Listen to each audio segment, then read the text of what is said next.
اللہ وعلى آلك واصحابك یا حبیب اللہ الصلاة والسلام علیک یا سیدی یا خاتم النبیین وعلى آلك واصحابك یا سیدی یا خاتم المعصومین مولاي صل وسلم دائما ابدا على حبیبك خیر الخلق کلہم خدایا بحق بنی فاطمہ کے بر قول ایمان کنی خاتمہ اگر دعوتم رد کنی بر قبول منو دستو دامان آل رسول صلی اللہ علیہ وسلم. اللہ تبارک و تعالی جل جلالہ وعم نوالہ وتم برہانہ وعظم شانہ وجل ذکرہ وعز اسمہ کی حمد و ثنا اور حضور سرور کائنات مفخر موجودات زینت بزم کائنات دستگیر جہاں غم گسار زماں سید سروراں حامی بے کساں قائد المرسلین خاتم النبیین احمد مجتبی جناب محمد مصطفی صلی اللہ علیہ وآلہ وصحبہ وبارک وسلم کہ دربار گہربار میں علیہ درود و سلام عرض کرنے کے بعد السلام علیکم ورحمۃ اللہ وبرکاتہ.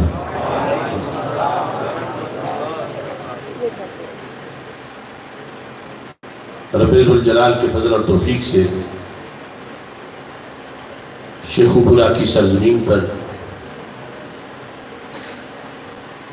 عظیم دینی درسگاہ جامعہ رضویہ میں دورہ علم نحو کے اختتام پر آج کی عظیم الشان فضیلت علم کانفرنس انعقاد پذیر ہے. کانفرنس کی صدارت پروردہ آغوش ولایت پیر طریقت رہبر شریعت آستانہ عالیہ مقدسہ کوٹلہ شریف کے سجادہ نشین حضرت صاحبزادہ ڈاکٹر میاں صغیر احمد نقشبندی حافظ اللہ تعالی فرما رہے استاذ الاساتذہ پیر طریقت استاذ شریعت عمدۃ المدرسین حضرت قبلہ مفتی راشد علی رضوی صاحب حافظ اللہ تعالی آپ رونق افروز ہیں. میری دعا ہے خالق کائنات جل جلالہ اس مرکز علم کو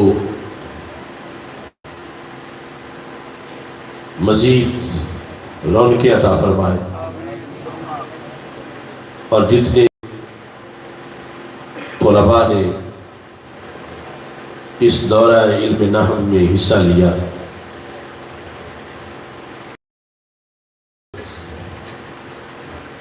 یہ علم زندگی بھر اس کا اجرا کرنے کی اور اس کی روشنی میں قرآن و سنت سمجھنے کی توفیق عطا فرمائے.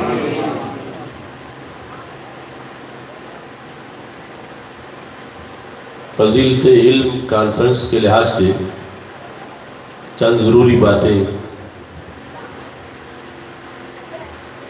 آپ کے سپرد کرنا چاہتا ہوں اور آپ کے ذریعے پورے پاکستان اور بیرونی دنیا تک یہ پیغام پہنچانا چاہتا ہوں.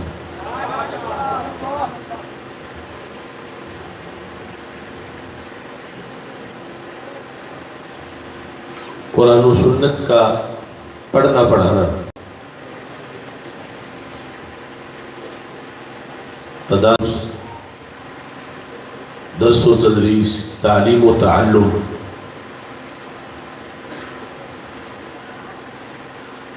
یہ اس امت کا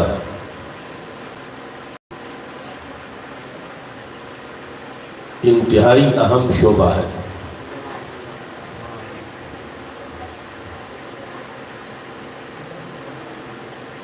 ہر دور میں امت مسلمہ کا عروج اسی سے وابستہ رہا ہے، آج بھی اسی سے وابستہ ہے، اور قیامت تک یہ شعبہ امت کی تعمیر و ترقی کے اندر ریڑھ کی حیثیت رکھتا ہے۔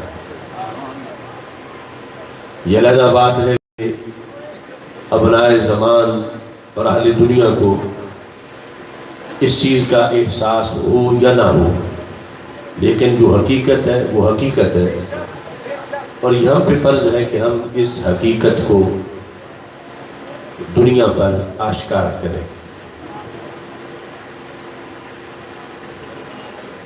اس سلسلہ میں سید عالم نور مجسم شفیع معظم صلی اللہ علیہ وسلم کے ایک فرمان سے اپنی گفتگو کا آغاز کرنا چاہتا ہوں۔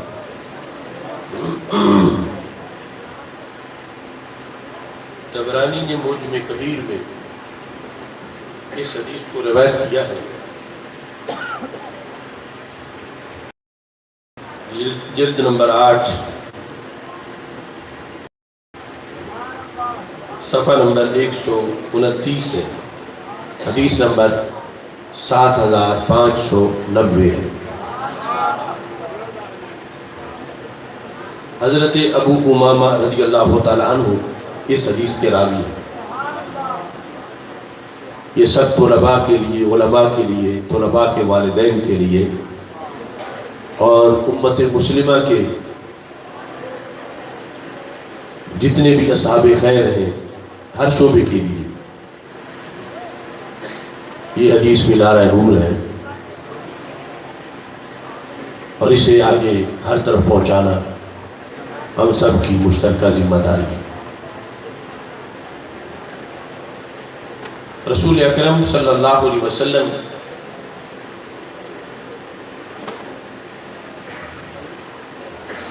ہر نسل نو کے لحاظ سے آپ نے ایک توقع رکھی، اور آپ کی توقع یقین کے معنی میں ہے، اور ہر دور میں، ہر جنریشن کے اندر، ہر نئی نسل میں رسول اکرم صلی اللہ علیہ وسلم نے اپنے ورثاء کی خبر، وہ احادیث میں پہلے بیان کر چکا ہوں، یحمل هذا العلم من كل خلف حدوده، کہ ہر نئی جنریشن میں اس کے جو عادل لوگ ہیں وہ وارث بنیں گے۔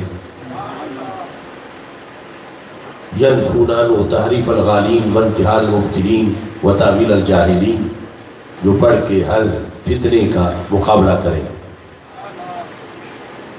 اور ایسے ہی دوسری حدیث میں رسول پاک صلی اللہ علیہ وسلم نے یہ واضح کیا۔ یہاں حدیث یہ ہے، ایما ناشئ نشأ فی طلب العلم والعبادہ حتی یکبر، ہر وہ بچہ جس نے نشو و نما پائی، بڑا ہوا، اس حالت میں دو کام کرتے ہوئے،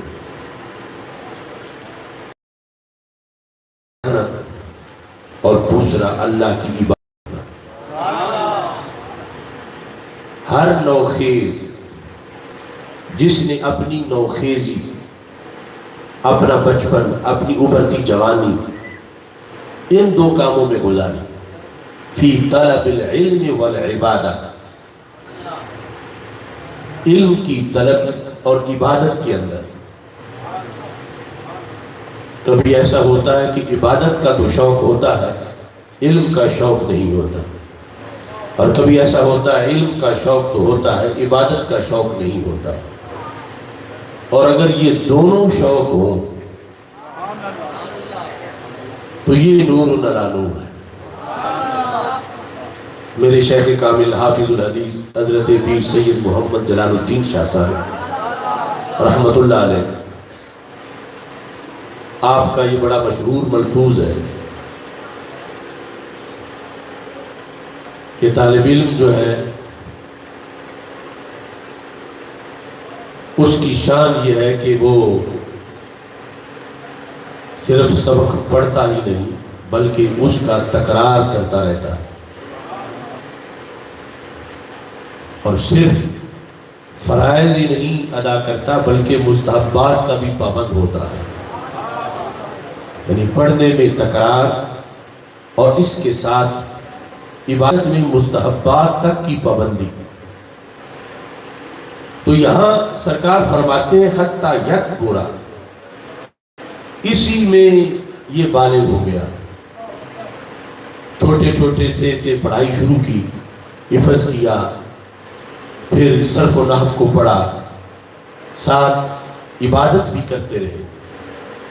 فرمایا جو شخص اس طرح بالغ ہوا اور بڑا ہوا، میرے آقا صلی اللہ علیہ وسلم ارشاد فرماتے ہیں اعطاہ اللہ یوم القیامت ثواب 72 صدیقا، اللہ اسے قیامت کے دن 72 صدیقوں کا ثواب عطا فرمائے۔ ایک صدیق کی بھی بڑی اونچی شان ہے۔ یہ صدیق سے مراد ہے امت میں جو شعبہ جات ہیں، اوتاد، ابدال، غوث، قطب، صدیق، وہ حضرت صدیق اکبر رضی اللہ تعالیٰ عنہ ہے، ان کا تو مقام و مرتبہ ورا الورا ہے، یعنی یہ نہیں مراد کہ ان جیسے 70 یا 72، یہ امت کے اندر جو ولایت کے درجات ہیں۔ تو ایک طالب علم، عام لوگ سمجھتے ہیں کہ شاید ولایت کوئی ایسی چیز ہے جو کہیں اور ملتی ہے۔ حضرت حسن بصری رضی اللہ تعالیٰ عنہ نے جب ان سے کہا گیا کہ تمہارے شاگردوں نے یہ کیا شروع کیا ہوا ہے، ضرب زید عمرا ضربوا ضربا، تو انہوں نے کہا یہ بڑا کامل وظیفہ ہے۔ کیوں؟ احسن یتعلمون لغت نبیہم، یہ تو اپنے نبی پاک کی بولی بول رہے ہیں، سرکار کی بولی پڑھ رہے ہیں۔ تو یہ عاشق رسول صلی اللہ علیہ وسلم یہ عشق کا خاص مرتبہ و مقام رکھتے ہیں کہ جن سے پیار کرتے ہیں ان کی بولی بھی پڑھتے ہیں۔ ان کی بولی سمجھنے کے لیے یہ صرف و نحو ایک ذریعہ ہے، لہذا اس کو انہوں نے عشق رسول صلی اللہ علیہ وسلم کی ایک منزل قرار دیا، اور ہمارے آقا صلی اللہ علیہ وسلم نے قیامت تک کے لیے تصوف و طریقت اور امت کے اندر جو بلند رتبے اور مقام ہیں ان کو سمیٹ کر یہ واضح کر دیا کہ طالب علم ہو اور نیک ہو، شرارتی نہ ہو، طلب علم میں اس نے وقت گزارا، کامل ہو جانا پڑھ کے یہ بات کی بات ہے، اس نے محنت کی، وہ پڑھتا رہا اور اسی میں اس کے سال گزر گئے۔ یہ پہلا سال ہے، یہ دوسرا سال ہے، یہ تیسرا سال ہے، یہ چوتھا سال ہے، اب یہ سال بھی گزرتے رہے اور وہ بلوغ کی طرف بھی پہنچتا رہا، یہاں تک کہ وہ بڑا ہو گیا، عبادت اور علم میں اس نے وقت گزارا ہے۔ وہ چھوٹا ولی نہیں ہے، اسے رب ذوالجلال قیامت کے دن کتنا اجر دے گا۔ میرے آقا صلی اللہ علیہ وسلم فرماتے ہیں ثواب 72 صدیقا، یہ جو تو دورہ نحو میں تم تمیز پڑھتے رہے ہو، صدیقہ ثواب 72 صدیق جو ہے ان کا ثواب رب ذوالجلال اس کو عطا فرمائے۔ لہذا وہ جن کو محض لوگ کہتے ہیں یہ کاڑے لفظ ہیں، وہ کسی اور کے کاڑے لفظ ہیں، یہ الفاظ جو قرآن و سنت کو سمجھنے کے لیے علوم عالیہ میں جن کا رٹا لگایا جاتا ہے، یاد کیا جاتا ہے، صرف و نحو اور دیگر علوم، یہ سارا جو کورس ہے اس کے اندر جو زندگی بسر ہوتی ہے، ایک بندے کا خیال پاک ہو، ذہن پاک ہو، کردار پاک ہو، اسی کے اندر ہی ولایت ہے، اسی کے اندر ہی اتنا اونچا درجہ صدیق اور اس کے اندر 72 صدیقوں کا ثواب۔ لیکن یہ ہے کہ اب آگے میں وہ شرائط بھی بیان کروں گا کہ عقیدہ صحیح ہو، نیت درست ہو، جس طرح میاں صاحب حدیث بیان کر رہے تھے کہ یہ ابھی اسلام پڑھنے اس لیے ہے کہ میں اسلام کو زندہ کروں گا، اہل سنت و جماعت کے نظریے کے تحت سنی اساتذہ سے پڑھ رہا ہے، سنی ماحول میں ہے، اور لا تدخل الملائکۃ بیتا فیہ کلب او سورہ، اس پر محدثین نے لکھا کہ جس طرح جس گھر میں تصویر ہو تو فرشتے داخل نہیں ہوتے، رحمت کے فرشتے، تو جس دل میں گندے خیال ہو وہاں حقیقی علم بھی داخل نہیں ہوتا۔ تو طالب علم پاک باز ہو، پارسا ہو، اسے اور کہیں جا کے کہیں چلے کاٹنے کی ضرورت نہیں، اور کہیں جا کر اسے روحانیت حاصل کرنے کی ضرورت نہیں، یعنی اگر کمی رہے گی تو پھر جائے، لیکن یہ اصل یہ شعبہ ایسا ہے کہ جس شعبے کے لیے نبی اکرم نور مقصد شفیع معظم صلی اللہ علیہ وسلم کی یہ حدیث میں ڈھونڈ کے لایا۔ ایک یہ ہے کہ ہم کسی امام کا قول پیش کریں کہ فلاں امام نے کہا کہ یہ کرنے سے اتنا ثواب ملتا ہے، اتنا بندہ عظیم ہو جاتا ہے، اتنا انسان بڑا ہو جاتا ہے، تو یہ تو صاحب شریعت کا فرمان۔ آج لوگ اپنی اولادوں کے لیے منصب ڈھونڈتے ہیں کہ میرا فلاں منصب پہ پہنچے، فلاں افسر بن جائے، فلاں اس کو شان ملے، تو یہ وہ عہدے ہیں کہ جن کا تختہ پھر الٹتا نہیں۔ اللہ کا فضل ہے تو یہ عہدے قیامت کے دن بھی برقرار رہتے ہیں۔ اللہ قیامت کے دن جب بادشاہوں کی بادشاہت اجڑ چکی ہوگی، جب ان کے عہدے ختم ہو چکے ہوں گے، لیکن اس طالب علم کو اللہ اس دن 72 صدیقوں کا ثواب عطا فرمائے۔ اور اس کے ساتھ الکفایہ کے اندر خطیب بغدادی نے اس حدیث کو روایت کیا کہ نبی اکرم نور مجسم شفیع معظم صلی اللہ علیہ وسلم کا یہ فرمان ہے، بلکہ یہاں اس کے اندر جو دیگر اقوال ہیں ان میں ایک قول حضرت موسیٰ علیہ السلام کا ہے، اور حضرت موسیٰ علیہ السلام کا وہ فرمان ہمارے لیے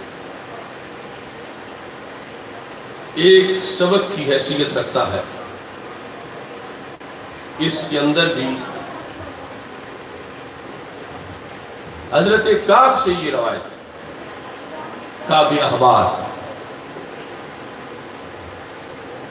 جامع بیان العلم و فضلہ وما ينبغي فی روایتہ و حملہ، امام قرطبی کی یہ کتاب، اس کی جلد نمبر 1 کے اندر یہ حدیث نمبر 224 ہے۔ اوحى اللہ عز و جل الی موسیٰ علیہ السلام، اللہ نے حضرت موسیٰ علیہ السلام کی طرف وحی کی۔ وحی یہ تھی، اب ایک نبی کا منصب اور منصب نبوت کے کام، اللہ نے فرمایا تعلم الخیر وعلمہ الناس، تعلم الخیر، تعلم امر کا صیغہ ہے، آگے الخیر کے ساتھ ملائیں گے تو پھر میم پہ کسر آ جائے گا۔ تعلم الخیر، اے کلیم خیر کو پڑھو، خیر کا علم حاصل کرو، پھر وعلمہ الناس، اور پھر یہ خیر لوگوں کو بھی پڑھاؤ۔ اللہ کے کلیم ان کے علم میں کمی کیا ہے، اور پھر نبوت کا منصب کتنا بلند ہے۔ اللہ فرماتا ہے کہ تعلیم و تعلم، تعلم الخیر، پہلے تو خیر خود پڑھو، وعلمہ الناس، اور پھر لوگوں کو پڑھاؤ۔ یہ پیغام اس لیے پہنچایا جا رہا تھا کہ زمانہ جس وقت ان دونوں کاموں کی حوصلہ شکنی کر رہا ہوگا، جس طرح کہ ہر دور میں تقریباً یہی رہا ہے، اس شعبے کو ڈسکریج کیا گیا۔ ایک معلم کا جو مقام و مرتبہ ہے معاشرے میں بہت کم کبھی اس کا اعتراف کیا گیا، بلکہ خواص کے ہاں بھی بہت کم اس حیثیت کو مانا گیا کہ مدرس اور معلم ہونا یہ تو نبوت کا ذیلی شعبہ ہے۔ حضرت موسیٰ علیہ السلام کو اللہ نے وحی کی، علمہ الناس، جیسے سرکار دو عالم صلی اللہ علیہ وسلم دو جو ٹولیاں بیٹھی تھیں ان میں سے اس ٹولی میں بیٹھے جہاں دین پڑھایا جا رہا تھا، اور فرمایا دونوں ہی خیر پر ہیں، لیکن انما بعثت معلما، مجھے تو معلم بنا کے بھیجا گیا۔ اپنے بیٹھنے کے لیے اس جگہ کو پسند کیا۔ تو حضرت موسیٰ علیہ السلام کو رب ذوالجلال نے یہ حکم دیا کہ آپ خیر کی تعلیم کریں۔ یہ میں صرف یہ توجہ دلانا چاہتا ہوں کہ کچھ لوگ پڑھ تو جاتے ہیں، آگے پڑھاتے نہیں۔ یعنی مدرس ہونا، معلم ہونا، دین پڑھانا اللہ کو کتنا پسند ہے کہ اپنے انبیاء علیہ السلام کے لیے اس چیز کو پسند کیا، اگرچہ ان کا معلم ہونا کہیں اونچے درجے کا ہے، ہمارا معلم ہونا یہ اس کے مقابلے میں بہت نیچے درجے کا ہے، مگر کام تو وہی ہے، شعبہ تو وہی ہے۔ رب ذوالجلال نے یہ حکم دے کر اس کا فائدہ بیان کیا۔ اب جتنے بھی عوامی دوست بیٹھے ہیں وہ اس میں آج بیٹھ کے اپنی نسلوں کے لحاظ کچھ نیت کر کے جائیں کہ رب ذوالجلال نے حضرت موسیٰ علیہ السلام سے یہ کہا، فَإِنِّي مُنَفِّرٌ لِمُعَلِّمِ الْعِلْمِ وَمُتَعَلِّمِهِ قُبُورَهُمْ حَتَّى لَا يَسْتَوْحِشُوا لِمَكَانِهِمْ۔ فرمایا کریم پڑھو پڑھاؤ، حالانکہ وہ تو اللہ کے نبی ہیں، ان کا تو کوئی مسئلہ ہی نہیں، اصل ان کے ذریعے آگے بات پہنچانا مقصد تھا کہ رب ذوالجلال فرماتا ہے میں معلم کی قبر کو بھی روشن کر دیتا ہوں، متعلم کی قبر کو بھی روشن کر دیتا ہوں۔ اب دنیا میں ہمیں درکار ہے کہ مکان میں اے سی ہو، گرمی میں دنیا میں درکار ہے کہ جب ٹھنڈک زیادہ ہو تو ہمارے لیے ہیٹر ہو۔ قبر کے لیے دنیا کی کوئی ایسی پاور نہیں جو قبر میں اے سی لگائے یا قبر کے اندھیرے کو دور کرے۔ تو یہ اللہ کا وعدہ ہے اپنے کریم سے کہ خالق کائنات جل جلالہ نے یہ ارشاد فرمایا میرے کلیم یہ کام کرو تاکہ تمہاری بھی یہ سنت بنے اور نبیوں کی یہ سنت لوگوں تک پہنچے۔ اور پھر اس کو اس امت کے اندر رائج کیا گیا کہ اگرچہ زمانہ قدر نہیں کر رہا جتنی کرنی چاہیے، لیکن پھر بھی یہ لوگ پڑھیں گے پڑھائیں گے، قیامت تک دین کا پرچم بلند رکھیں گے اور کبھی بھی یہ جھنڈا سرنگوں نہیں ہونے دیں گے، کیونکہ ان کے لیے اللہ نے یہ اعلان کر رکھا ہے کہ آج دنیا میں جن بادشاہوں کے دربار جگمگ کر رہے ہیں ان کی قبریں سنسان ہوگی، اجڑی ہوئی ہوگی، اندھیروں میں ڈوبی ہوئی ہوگی، لیکن جس نے دنیا میں بیٹھ کے پڑھا ہے یا پڑھایا ہے دین کے پیغام کے لیے اس نے وقت دیا ہے، اور رب ذوالجلال کا یہ وعدہ ہے کہ میں ان کی قبروں کو منور کر دوں گا۔ فَإِنِّي مُنَفِّرٌ لِمُعَلِّمِ الْعِلْمِ وَمُتَعَلِّمِ۔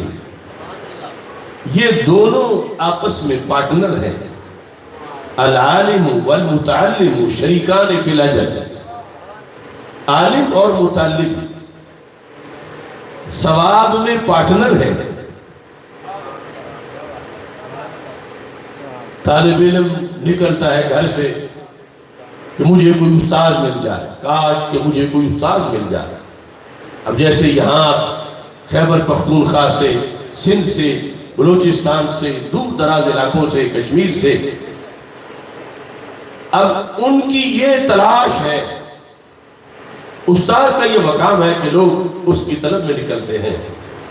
مگر دوسری طرف استاد کو بھی تلاش ہے کہ اسے کوئی متعلم ملے،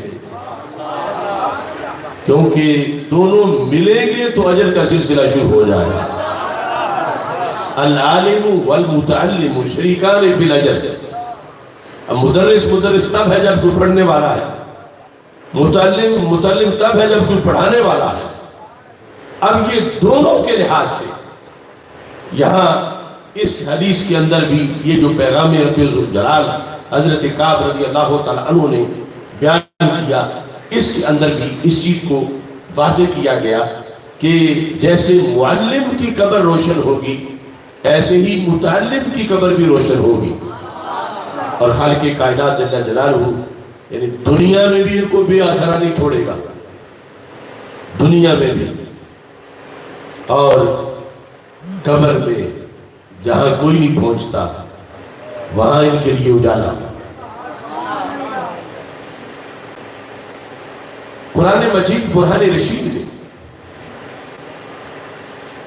رب ذوالجلال نے مختلف آیات کے اندر اس حقیقت کو واضح کیا.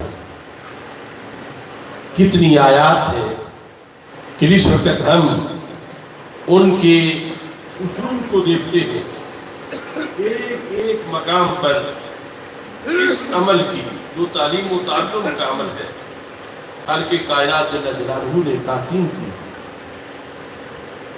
زمین سب سے بنیادی چیز ہے. زمین ہے تو اوپر مکان ہے، زمین ہے نیچے پاؤں کے تو جہان آباد ہے. سفر کرنا ہے پھر بھی نیچے زمین درکار ہے. زمین بنیادی چیز ہے.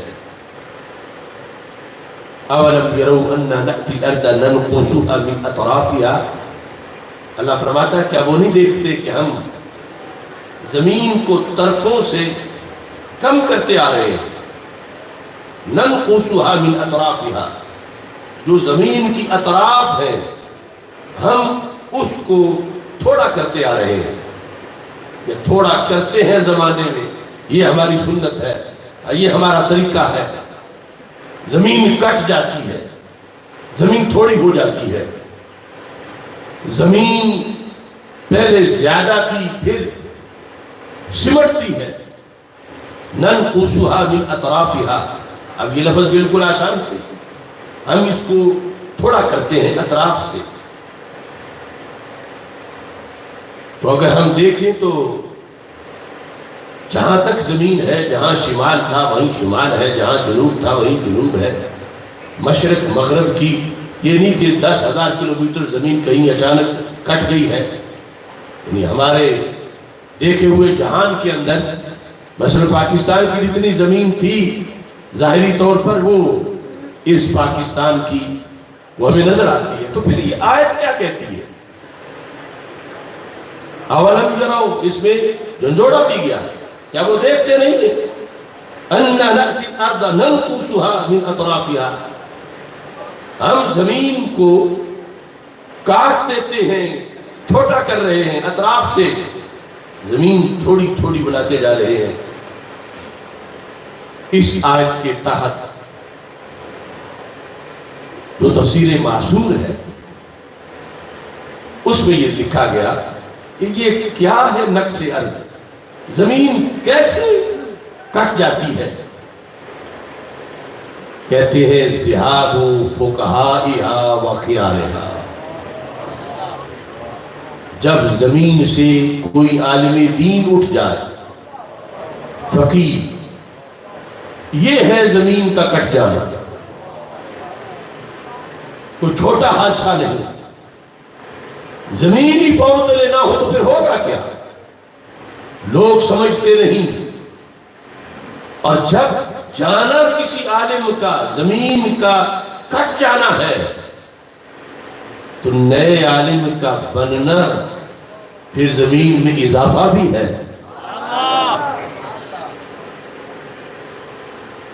اس میں توجہ کی ضرورت ہے. دنیا کی یونیورسٹیاں کالجز ان سے جو پڑھ کے نکلتے ہیں جہاں جہاں ضرورت ہے اچھے کاموں کے لیے وہ ٹھیک ہے، مگر کس کا کردار ایسا ہے کہ جب وہ فارغ التحصیل ہو تو زمین پھیل جائے، زمین کے حجم میں اضافہ ہو جائے، نئے شہروں کے لیے، نئے دیہاتوں کے لیے، صحراؤں کے لیے، دریاؤں کے لیے، پہاڑوں کے لیے وہ کیا چیز ہے جس سے زمین میں وسعت آتی ہے؟ غروب زمین پہ ایک ہی واقعہ ہے کہ جب تمہارا ننھا منھا بچہ مکمل عالم دین بنتا ہے زمین پھیل کے بڑی ہو جاتی ہے.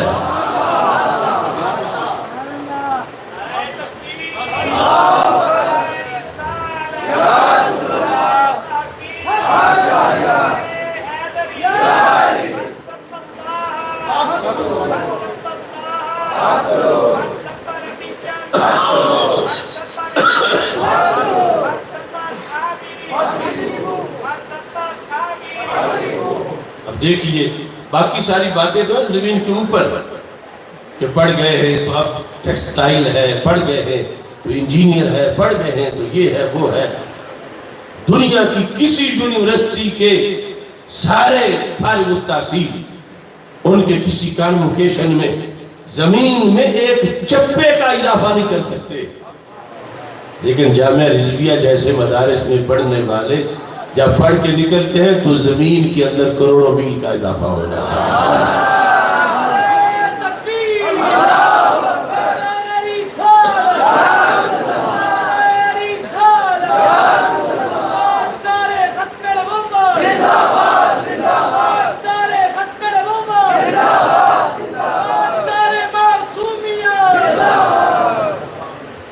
اس واسطے قرآن مجید برہان رشید میں اس کام کی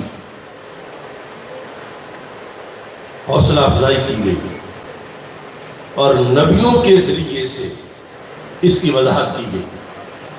خطبے میں نے جو آیت کریمہ پڑھی، حضرت موسیٰ علیہ السلام حضرت عیسیٰ علیہ السلام جب بھنگوڑے میں بولے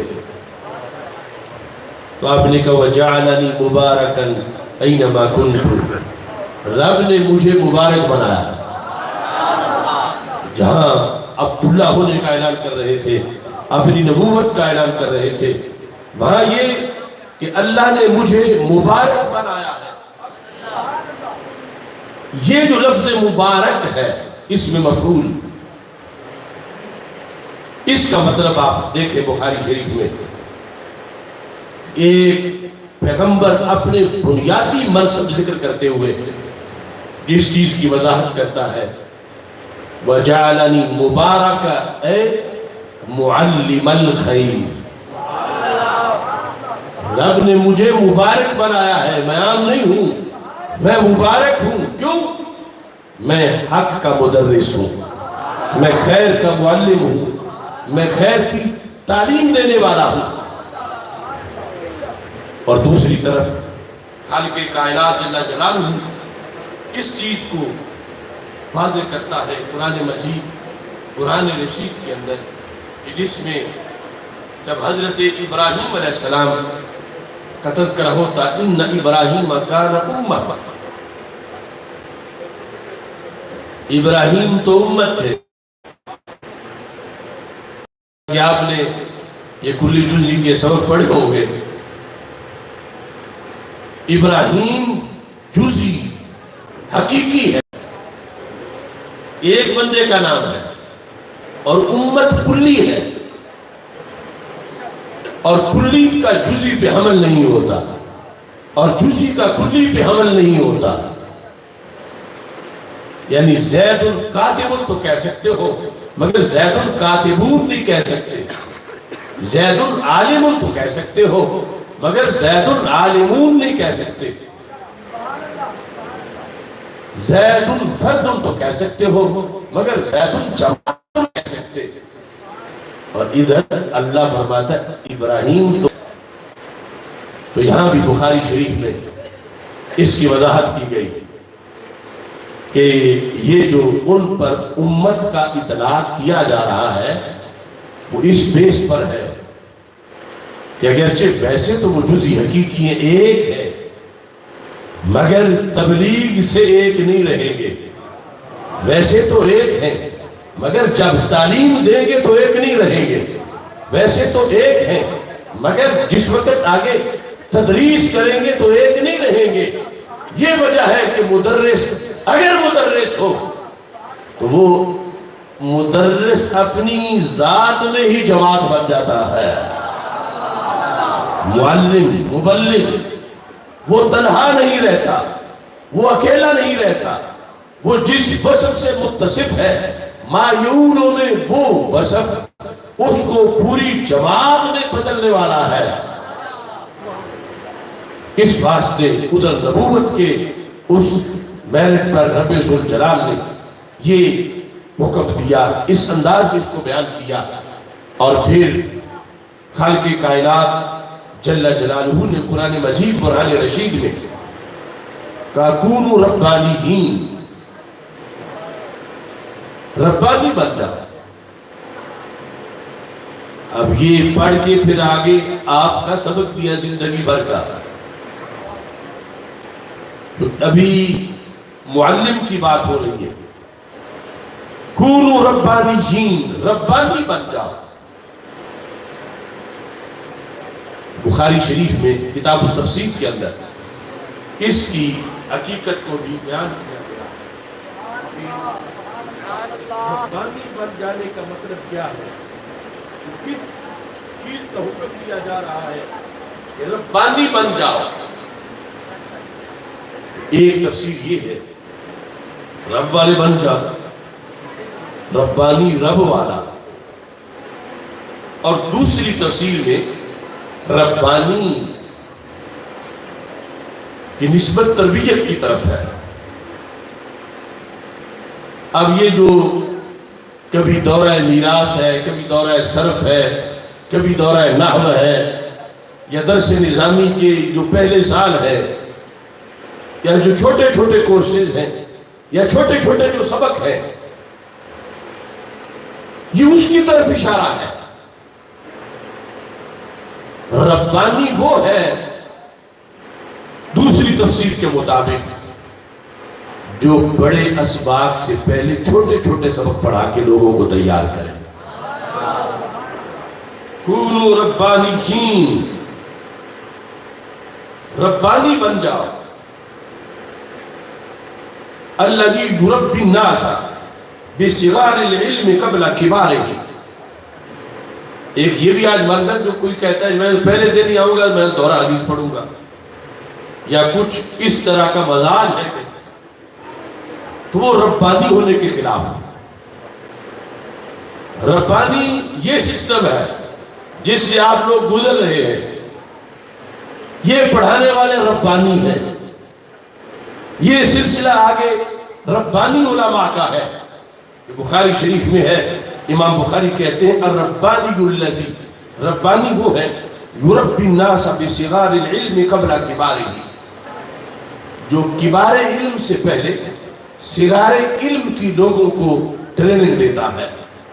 اور اس پر پھر فتح الباری کے اندر اس کی وضاحت کی گئی. کہتے ہیں والمراد بصغار العلم ما وضح من مسائلہ وبکبارہ ما دق منها, کہ جو آسان مسائل ہیں یہ ہے صغار علم, اور جو دقیق علوم ہیں وہ ہے کبار علم.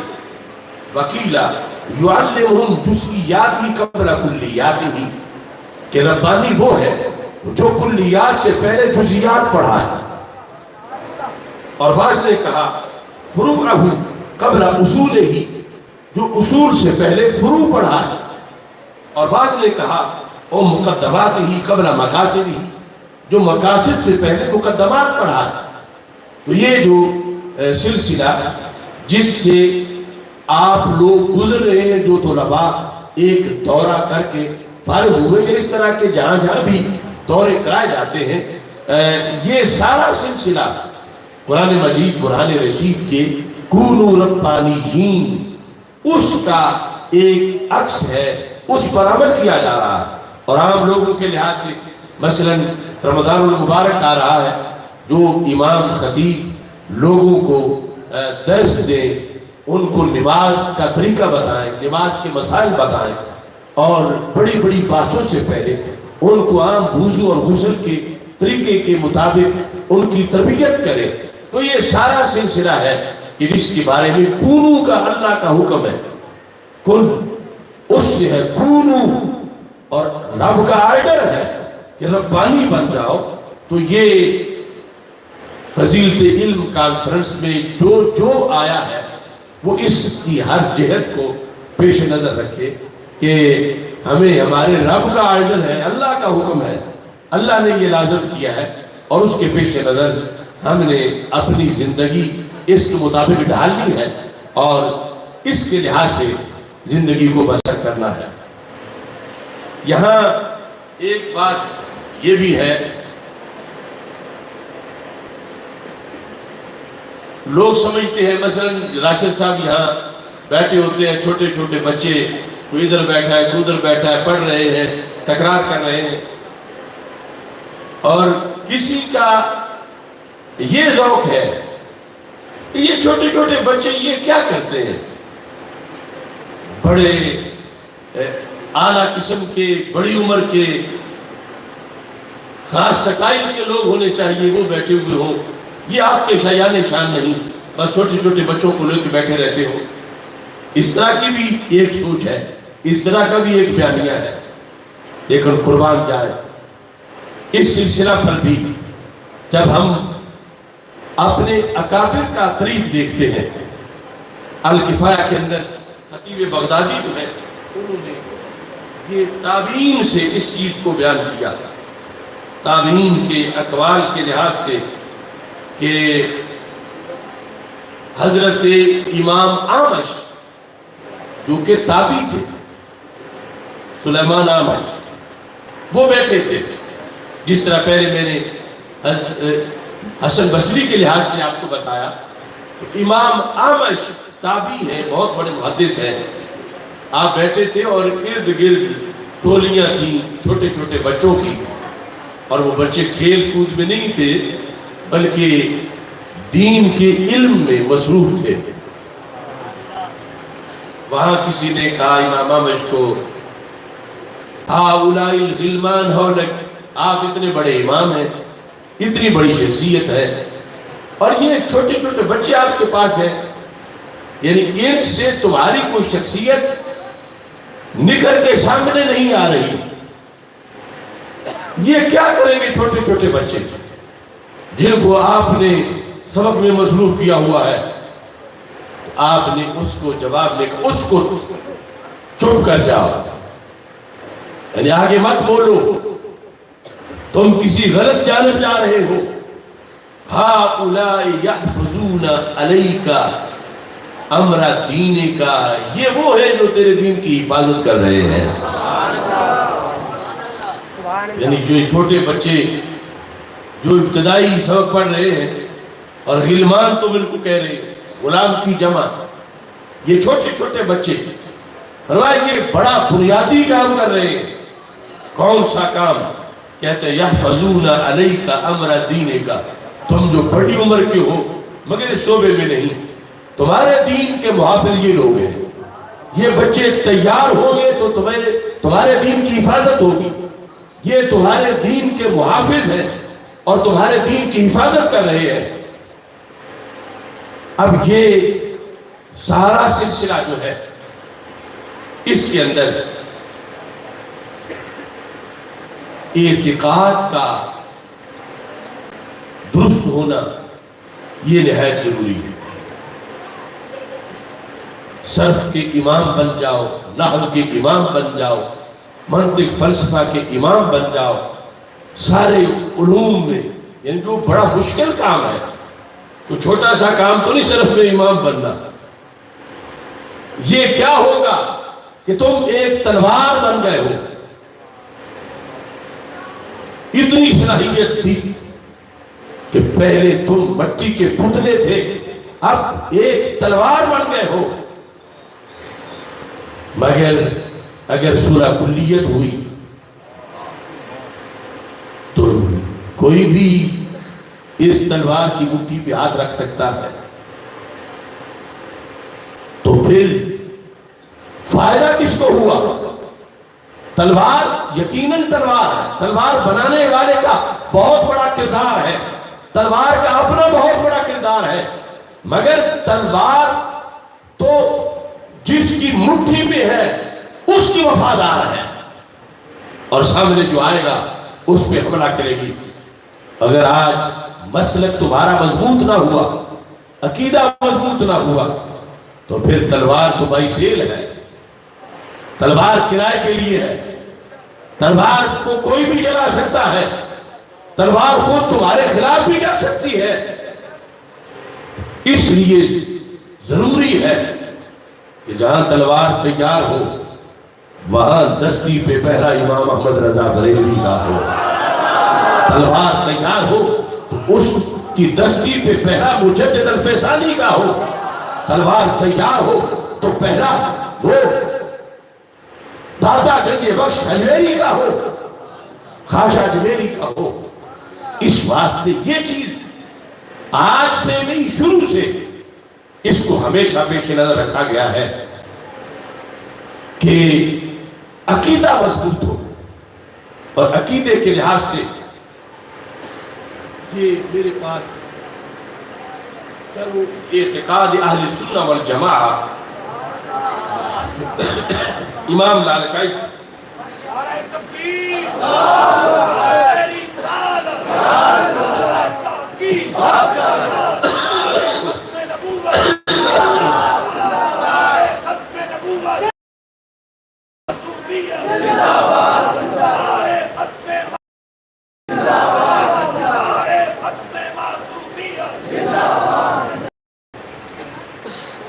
یہ جلد نمبر 2 ہے، 1 ہے، اور صفحہ نمبر 67 ہے.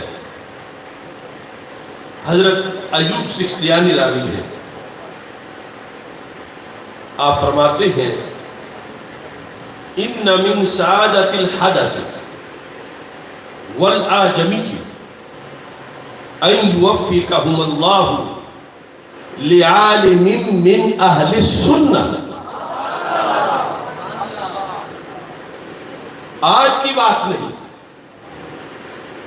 یہ تابعین تبع تابعین سے یہ سلسلہ آ رہا ہے. مطلقاً مدرس کی تلاش نہیں، مطلقاً معلم کی تلاش نہیں، بلکہ سنی معلم کی تلاش ہے. ایک حوالہ کو پہلے میں نے بیان کیا تھا صحیح مسلم شریف سے کہ ابن سیرین کہتے ہیں لما واقعات الفتنہ، جب معاشرے میں فتنہ آ گیا، وہ تابعی ہے، کہتے ہیں آپ جس وقت کوئی کہتا ہے حدیث پڑھ لو، ہم کہتے ہیں سمو لنا رجالکم، اپنے استادوں کا نام بتاؤ. ان کانوا من اہل السنہ یؤخذ حدیثہم، اگر تمہارے استاد سنی ہے تو پھر تم سے حدیث پڑھیں گے، اگر سنی نہیں تو حدیث نہیں پڑھیں گے. یہ دور تابعین جب فتنہ بھی کمزور تھا، اب تو فتنہ نسل در نسل بچے نکال چکا ہے. اب یہ حضرت ایوب سختیانی آپ کہتے ہیں ان من سعادت الحدث، حدث کہتے ہیں نو عمر بچے کو، جس کی عمر بالکل چھوٹی سی، اس کی سعادت سے ہے. اور والآجمی، آجمی کی سعادت سے ہے. قسمت اس نو عمر بچے کی اور قسمت اس آدمی کی کیا؟ ان یوفقہم اللہ تعالی لعالم من اہل السنہ، کہ اللہ اس کو کسی سنی عالم کا قرب عطا فرما دے. آج لوگ کہتے ہیں پڑھنا ہی ہے جس کے پاس بھی پڑھے، پڑھانا ہی ہے جہاں بھی پڑھا.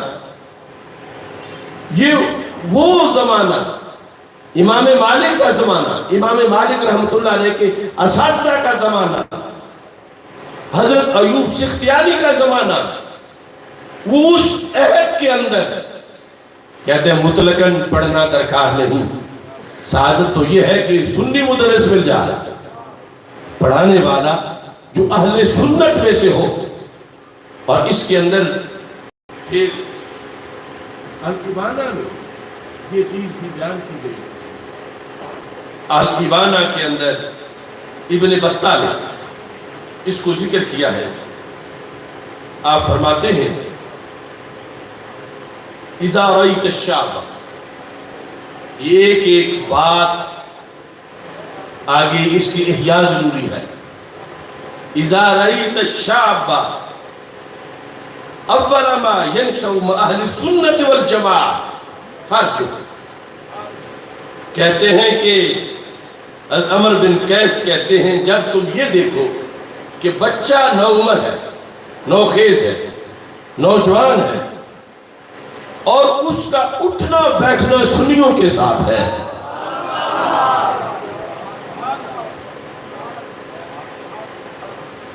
اول ما ينشأ مع اہل السنت والجماعہ فارجو، کہتے ہیں اب توقع باندھ لو کہ ایک دن ستارہ بنے گا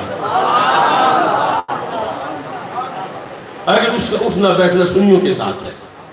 وَإِذَا رَأَيْتَهُ مَعَ أَهْلِ الْبِدْعِ، اگر دیکھو کہ بدعتیوں کے ساتھ، بدعقیدتوں کے پاس آتا جاتا ہے تو پھر آج اس کا ورقہ پھاڑ دو، وہ کچھ نہیں بنے گا۔ اگر اہل سنت استاد صاحب کے پاس جاتا ہے، سنی خطیب کے پاس جمعہ پڑھتا ہے، سنی ماحول میں رہتا ہے، تو پھر کہتے ہیں یہ توقع رکھو کہ انشاءاللہ اللہ کے فضل سے بیڑا پار ہو جائے گا۔ اب یہ جس وقت تعلم کے اندر ان چیزوں کو بیان کیا گیا، آج صلح کلیت کا بدمست ہاتھی ہر طرف فصلیں اجاڑ رہا ہے۔ یعنی پہلے بھی یہ مرض تھا، لیکن اب کہیں اس مرض کی دوسری پشت ہے، کہیں تیسری ہے۔ صلح کلیت بچے نکالتے اب تو غیر صلح کلی اصل سنی ڈھونڈنا ہی مشکل ہوتا جا رہا۔ یعنی ایک صلح کلیت کے گٹر میں ڈبکی لگاتا ہے تو دوسرا دوڑ کہتا ہے میں بھی لگاتا ہوں۔ ہم ایک کو سمجھا رہے ہوتے ہیں، اتنے میں دوسرا جو ہے وہ چھلانگ مار جاتا ہے، اور ایک دوسرے پہ پھر فخر کرتے ہیں کہ دیکھو، پھر ایک دوسرے کو دلیل بناتے ہیں، اگر میں نے کیا تو کیا ہوا، یہ تو فلاں نے بھی کیا۔ اس بنیاد پر جتنے فارغ التحصیل علماء کرام ہیں، آپ حضرات سن رہے ہیں، یہ جب یہ سلسلہ ریڑھ کی ہڈی رکھتا ہے امت کے کام میں، جس طرح کہ میں دلیل دے کے بتا رہا ہوں، تو وقت کا دھارا بدلنے میں بھی یہ سلسلہ ریڑھ کی ہڈی کا کردار ادا کرتا ہے۔ ابھی آپ نے دیکھا کتنے آستانے، کتنے بڑے سجادہ نشین، کتنی بڑی جماعتیں دوسرے طرف کھڑے ہو گئے۔ اگر اس طرف کھڑے تھے تو یہ طلباء تھے، یہ مدرسین تھے، یہ سنی کارکنان تھے، تو انہوں نے پرسہ پلٹ دیا۔ یہ امت کا جو اصولی کام ہے، اس کے پھر اثرات بھی ہیں، اس کی برکتیں بھی ہیں۔ صلح کلیت کے خلاف جہاد یہ آج کے ہر طالب علم پہ فرض ہے، ہر سنی ورکر پہ فرض ہے، ہر ایک پر لازم ہے، ہر مدرس پر لازم ہے۔ یعنی تعلیم و تعلم کے ہمراہ کہ دستی پہ قبضہ کسی اور کا نہ ہو جائے۔ اب ایسے بھی مرکز آج سنیوں میں ہے جو اپنی ساری ذریت کو جو کئی سالوں کی ہے اکٹھی کرتے ہیں، اور اکٹھا کر کے لیکچر کسی رافضی سے دلواتے، لیکچر کسی ناسبی سے دلواتے، لیکچر کسی خارجی سے دلواتے ہیں تو وہ سنی کیا اس کے نظریات ہوں گے، کیا وہ کام کرے گا؟ وہ شکست خوردہ شاہین جو پھلا ہو کر گزوں میں، اسے کیا خبر کہ کیا ہے راہ و رسم شاہباز؟ یہ صلح کلیت کے جو کاغذ ہیں، ان سے نشان منظر پوچھنے والے، میرے آل حضرت رحمت اللہ علیہ نے کہا تھا اذا کان الغراب دلیل قوم سیہدیہم طریق الحالکین، کہ جب کسی قوم کا لیڈر ہی کمبا ہو، جواد نقوی جیسا، اذا کان الغراب دلیل قوم سیہدیہم طریق الحالکین، تو پھر اس نے بیڑا ہی تو بولا اور کیا کرنا؟ اس وقت کی ضرورت ہے، کہا کسی مدرسہ میں پڑھو، کہا کسی استاد کے پاس پڑھو، کہا کسی پیر طریقت کے ہاتھ پہ بیعت ہو جاؤ، کہا کہیں بھی رہو لیکن سنی بن کے رہو، سنی بن کے جیو۔ اور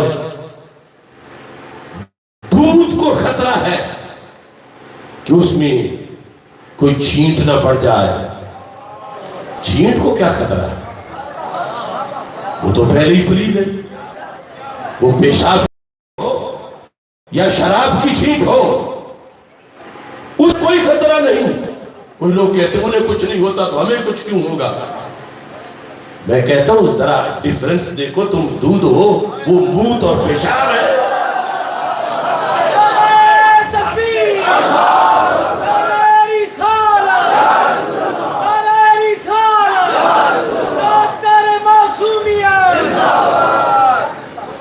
وہ دوسرا ہے،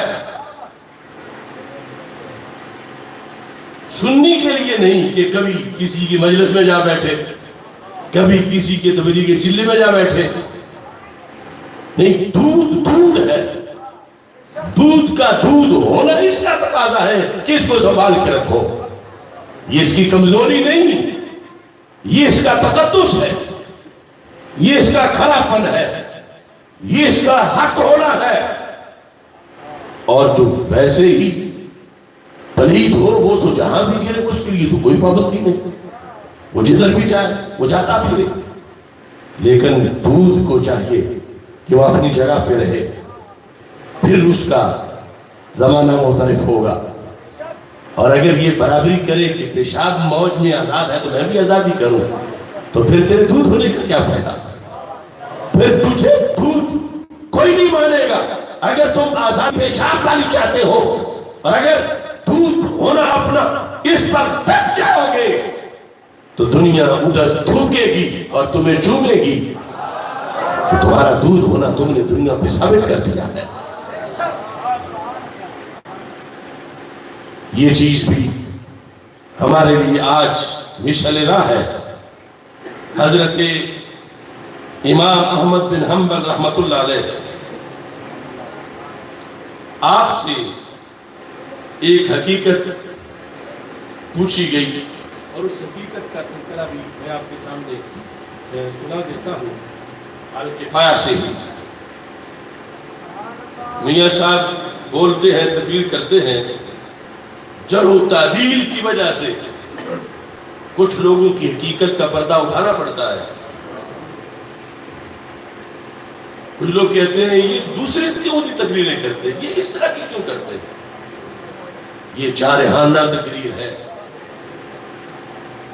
ایک تو مجھے اس بات کی سمجھ نہیں آتی کہ سب سے بڑی اصلاح عقیدے کی اصلاح، عمل بڑا لازم ہے، مگر عمل صحیح تب ہے جب عقیدہ صحیح ہے۔ عقیدے کا بگاڑ سب سے بڑا بگاڑ ہے۔ اب دیکھو نا، قتل کرنا کسی کو ناحق بہت بڑا بگاڑ ہے، مگر وہ عمل کا ہے۔ وہ تو 100 کا قاتل بھی بخشا گیا تھا، مگر عقیدے کا بگاڑ تھوڑا سا بھی، مثلا کسی نے شرک کیا کبھی نہیں بخشا جائے۔ تو جب عقیدے کی اصلاح سب سے بڑی اصلاح ہے اور عقیدے کا بگاڑ سب سے بڑا بگاڑ ہے، تو پھر عقیدے کی اصلاح کی تقریر کیوں اصلاح تقریر نہیں ہے؟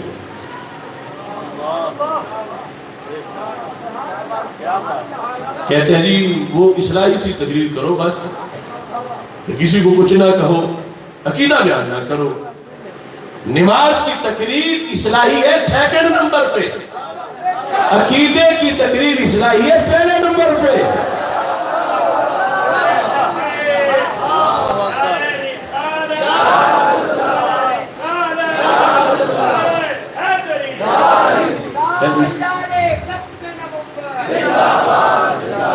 پہلے یہ اصلاح ہے، اس پر ہر چیز مرتب ہوتی ہے۔ اب وضو نہ ہو نماز نہیں ہوگی، تو وضو کیسے ہوتا ہے؟ وضو کیا ہے؟ کہتے یہ چھیڑو ہی نہیں، بس صرف نماز کی فضیلت بتاؤ، یہ نہ بتاؤ کہ اس کے لیے شرط کیا ہے۔ اس واسطے یہ دھیان کرو، ان ساری باتوں پہ بڑا اثرات ان چیزوں کے ہوتے ہیں۔ کہو آج اصلاحی تقریر ہوگی انشاءاللہ کہ مسلک حق اہل سنت بیان کیا جائے گا، عقیدہ توحید بیان کیا جائے گا، عقیدہ رسالت بیان کیا جائے گا، عقیدہ آخرت بیان کیا جائے گا۔ ارے فکر آخرت کی سب سے بڑی تقریر تو یہ ہے کہ بندے کا ایمان صحیح ہو، اس کی نفی نہیں، جھوٹ نہ بولو، فکر آخرت ہے، نماز پڑھو فکر آخرت ہے، روزہ رکھو فکر آخرت ہے، مگر یہ سب فکر آخرت جو ہے اس پر مرتب ہے کہ بندہ مومن ہو۔ اگر مومن ہی نہ ہو تو پھر کروڑوں بار فکر آخرت ہوتی رہے، اس کا کوئی فائدہ نہیں۔ اس واسطے فکر آخرت کانفرنس ہو تو سب سے پہلا پیغام یہ ہے کہ سنی عقیدہ بیان ہو، یہ فکر آخرت ہے، اس کے ساتھ باقی بھی ہے، لیکن یہ مقدم ہے۔ اب جو مقدم ہے اس کو چھوڑ دیا گیا، اور باقی یعنی یہ کہ اس میں ہر مسلک والا سن لے، کسی کو چبن نہ ہو، ہر مسلک والا اپریشیٹ کرے پاپولیرٹی کی بنیاد پر، تو وہ کلمہ پاپولیرٹی کا پڑا۔ حق بتاؤ، حق بولو، حق پہ ڈٹ جاؤ۔ فَأَمَّا الزَّبَدُ فَيَذْهَبُ جُفَاءً وَأَمَّا مَا يَنْفَعُ النَّاسَ فَيَمْكُثُ فِي الْأَرْضِ۔ آج دیکھو آسیہ ملعونہ کو بھگانے والے بھاگتے نظر آ رہے ہیں، لبیک پہ پہرے لگانے والے بیک ہوتے نظر آ رہے ہیں۔ یا رسول اللہ لبیک لبیک لبیک، یا رسول اللہ لبیک لبیک لبیک، یا رسول اللہ لبیک لبیک لبیک، یا رسول اللہ لبیک۔ آج جنہوں نے عاشقان رسول صلی اللہ علیہ وسلم کو جیلوں میں بند کیا، آج ان کی ٹانگیں کانپ رہی ہے، عاشق تو سینے چوڑے کر کے بیٹھے ہوئے ہیں۔ حق حق ہے، جھاگ وقتی ہے، عارضی ہے، جھاگ عارضی ہے۔ وَأَمَّا مَا يَنْفَعُ النَّاسَ فَيَمْكُثُ فِي الْأَرْضِ، پانی حقیقت ہے خاموش، جھاگ اوپر چڑھ گیا، لیکن پانی پھر بھی پانی اڑے گا تو جھاگ اڑے گا، پانی پھر بھی باقی رہے گا۔ ایسا نہیں کہ پانی کہے کہ نہیں میں بھی جھاگی ہوں، بس کوئی فرق نہیں، ایک جیسے ہی ہے۔ اگر پانی ایسی تبلیغ شروع کر دے وہ مذمت ہے اس تبلیغ کی۔ پانی پانی ہے، جھاگ جھاگ ہے، جھاگ کا وقتی طور پر شورا ہو بھی جائے تو کوئی بات نہیں، پانی پھر بھی پانی ہے۔ یہ شعلہ کلیت کے سارے چکمے یہ جھاگ ہے، ایک دن یہ جھاگ اڑ جائے گا۔ امام احمد رضا کا جھنڈا کل بھی لہرا رہا تھا، آج بھی وہ جھنڈا لہرا رہا ہے۔ یا رسول اللہ لبیک لبیک لبیک، یا رسول اللہ لبیک لبیک لبیک، یا رسول اللہ لبیک لبیک لبیک، یا رسول اللہ لبیک۔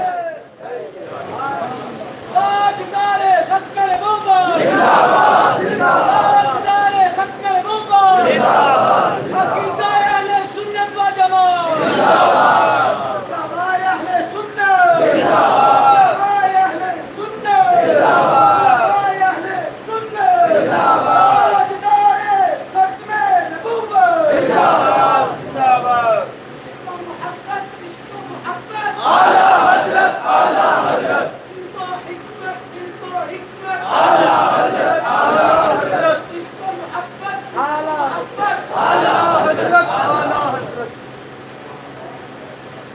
امام احمد بن حنبل کے فرزند جو ہے انہوں نے امام احمد بن حنبل سے یہ پوچھا،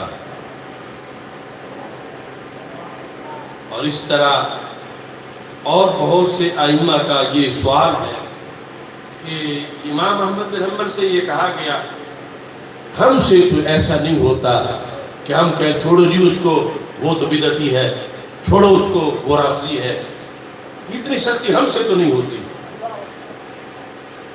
امام احمد بن حنبل کے پاس اس چیز کا اظہار کیا گیا کہ یہ آپ اس طرح کی سختی کیوں کرتے ہیں؟ کبھی کسی کے بارے میں کوئی فتویٰ دے دیتے ہیں، کبھی کسی کے بارے میں کوئی فتویٰ دے دیتے ہیں۔ اس پر امام احمد بن حنبل نے اپنے کردار کو واضح کیا اور آپ نے یہ فرمایا کہ اگر تم یہ چاہتے ہو کہ لوگ سیاہ کو سفید مانیں اور سفید کو سیاہ مانیں تو پھر تو تم خاموشی کیا کر لو، چپ کر جاؤ، اور اگر چاہتے ہو کہ جو سیاہ ہے اسے سیاہ مانا جائے اور جو سفید ہے اسے سفید مانا جائے تو پھر تمہیں اپنا لہجہ بدلنا پڑے گا، اس کے لیے تمہیں سختیاں برداشت کرنی پڑے گی۔ آج پوچھا جاتا ہے کہ شمع بننا اچھا ہے یا شعلہ بننا اچھا ہے؟ مجھ سے بھی پوچھا گیا، میں کہتا ہوں شمع بننا بھی اچھا ہے، شعلہ بننا بھی اچھا ہے۔ رات کے وقت تو شمع بننا اچھا ہے، اور جب سورج چڑھا ہوا ہو اب شمع کی تو ضرورت ہی نہیں رہی۔